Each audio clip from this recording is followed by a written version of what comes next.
Well, we finished with today's load coming back from Agate, dispersed it into the carport and around to the property. Of course, I've got 6 boxes right here of DVDs and CDs, which I brought in and placed on the packing bench.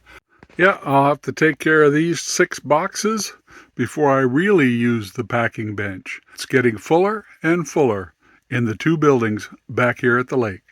I'll have to clear them tomorrow. In fact, about every day after we bring a load back, I end up probably spending a day reorganizing the shelves, trying to make a little more space to bring back the volume, because we still have at least one big enclosed trailer load of books and other media to bring back. Back to the house, had some lunch. We're underneath the shade right now as we work between the trailer, the carport, and the white eBay shed, which is good because they've already put out a heat advisory for the weekend. But we brought back the lawnmower, which was on that pallet, a little bit of eBay inventory, the folding table. Yeah, here's the table from Agate, a couple of chairs. As long as it's shady over here, it's a good place to sort, and not too far from the computer. And the first load of books, those bins are double stacked. We'll start with this. That cleared A1, which is what we call the smaller of the 2 rooms. All clear. Rosie finished mowing for the last time. We'll take the mower back to the lake now. And we probably have 1, maybe 2 loads here.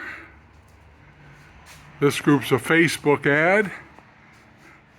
But yeah, we've got some books back here, more books in these boxes and bins, and then of course my scooter. But yeah, we'll go back to the lake, unload this first group, and then decide whether we're coming back today or another day this weekend. It's getting close. The buyer was over today. We finally met him, so that was good. We've set the date for closing for about 2 weeks from now. And we will be done, I think, long before that. Now, what some people don't realize when they first start using trailers, especially enclosed trailers, the capacity of the trailer is controlled by the frame, the tires, and the tongue. And you'll notice a little bit of a bulge on these because books are heavy. So if you were to take something like books or glassware and you were to try to stack those totes, you could actually get them 4 high, and come the depth of the trailer, you would far exceed the carrying capacity of a small single axle trailer like this. So watch your weight limits. Just because you've got the volume doesn't mean you've got the weight capacity. Now, because of the distance between the drop-off point and pickup point between the lake house and Agate, it makes more sense for us to only stack the bins 2 high, even if the trailer had the weight capacity. Because this way, once I make a little bit of room, I can just come in with a hand truck, pick up both bins at the same time, take them over to where we're going to put them, and then let them down and come back for the next 2. So there is a lot less lifting involved. If I had stacked them 3 or 4 high, you'd be lifting them up onto the stack at Agate and then lifting them off here at the lake. Now it's time to unload this and the truck and get them ready for another load, which may not be for a couple of days because we have some events coming up. Dinner out with the family tonight. Then tomorrow Rose has a friend with a birthday, so we're going to that celebration. And of course, we've got our other chores to do. Next Tuesday, we'll be making a trip up to Renton to do the auction pickups for their last few auctions. And then towards the end of next week, Rose disappears for 4 days to go hang out with friends at an Airbnb that the ladies have booked to get together. All right, let's get this unloaded. But I'm not too concerned about the packing bench tonight because the only item I have to pack is this little set of specialty light bulbs. And here's the listing. You can see they sold for $8.79. I actually had 3 packs of these when I started. This is the last pack. This is what they look like. And even though it's small, I think this is a 10-pack actually, light bulbs, they're interesting on eBay for a couple of reasons. One, the U.S. government decided to try to stopped the use of incandescent light bulbs some time back, and the decision by the government was based on energy consumption. They're trying to force the country over to more modern, less consuming light bulbs. And they went about it in an odd manner. They basically targeted the resale secondary platform like eBay. I actually became aware of this when I got a policy violation on eBay for selling run-of-the-mill incandescent light bulbs. Now, in eBay's fashion, they haven't banned all incandescent light bulbs. And this is what often makes selling on eBay contradictory and confusing. They've gone after common household incandescents, but if you need a light bulb for, say, a 50-year-old slide projector or a tail light of an antique car, right, you can probably still list and find those. The little light bulbs behind me, a good example. So often when a ban like that goes into effect, we never get to see the fine print. We don't see what the law change actually targeted. So people will pass rumors around that say, you can't sell light bulbs on eBay anymore. Well, you got to get past those general statements to find out specifically which ones are or are not allowed. Now, what's interesting for the secondary market, though, for instance, I have a light next to where I watch television. It's a house lamp. It's got one of those three-position, what's called a three-way light bulb. And personally, I don't care for the compact fluorescent replacements they come out with.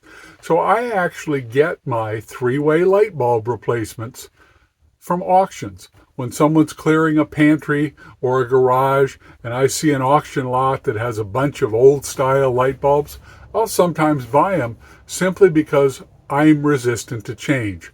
I don't care for the light being emitted by those.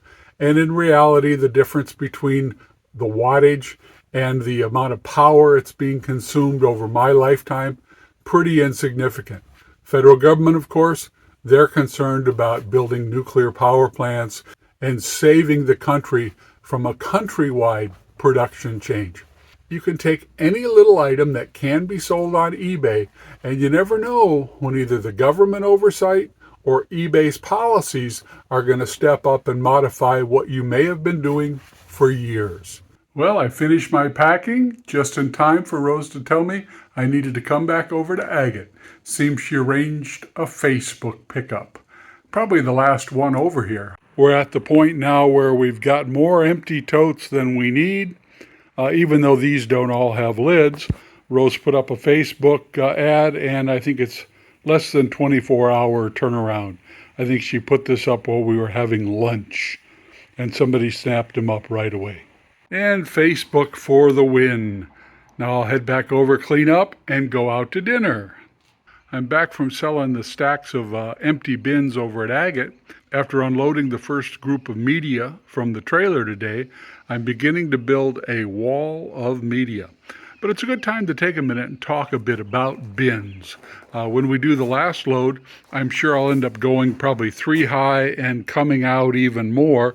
And if anything, that'll motivate me to set up some tables and start sorting books. This is a project that has been put off way too long. But bins, yeah, bins are the bread and butter if you're going to source larger groups, bulk lots, auctions, that type of thing. I didn't pay retail for any of these bins. And you'll notice that for the most part, I've settled on this Rubbermaid style. Comes in many colors, but the interesting thing is that the lids match. You can spot a Rubbermaid tote lid 20-25 paces away in a stack of other random lids. Now these are the Sterilites. You can see them here. The problem with the Sterilites is they keep changing the design. So basically the bin will hold about the same amount, but it keeps getting longer, narrower. The bin lids are not interchangeable. So when given a choice, if I'm giving away a bin with a lid or selling a group, I will sell off the Sterilites. I will keep the Rubbermaids. And most of these came to me in the years we were working for the auction company. I would simply buy auction loads that were in bins, especially if they had the lids. And what that gave us was a huge supply of bins, uniform, and the uniform bins stack better in the trucks and trailers. As I empty them, I will get rid of the odd bins like these with the handles. It's a beautiful handle, but I think I only own 2 of these bins. Rubbermaid doesn't make the biggest bin. Sterilite makes bigger bins. They don't make the strongest bin, but they're good service for value, especially when you can pick them up on the secondary market. Now, here's an example back here. This is the one where I throw small bits of scrap metal into. My chances in any random group of lids stood vertical inside of an empty tote of matching that up on the first try, about nil. You end up basically playing the game where you have to keep trying a lid until you find one that fits. Where with the Rubbermaids, you don't have that problem. Now I do keep a couple of overlength bins around as well, because sometimes, if you look over here, sometimes the items are just too long or too bulky. So when I want to store things like packing blankets or overlength tools, this one holds the tubes for outside vac blowers, and those of course are listed on eBay. Generally, I don't write on my bins with Sharpie like this. These are more permanent, so they actually doesn't matter if I've written on them in Sharpie. Normally, we use tags like this. But if you do happen to get some bins, acetone, which is basically the same as fingernail polish, acetone on this plastic will generally clear whatever's written on them. Or just make yourself a new paper label and use some shipping tape to tape over what it used to say. And then as you surplus, get rid of the ones that have writing or names or are in the worst condition. But yeah, this is about half the bins that will have to come over to finish clearing agate.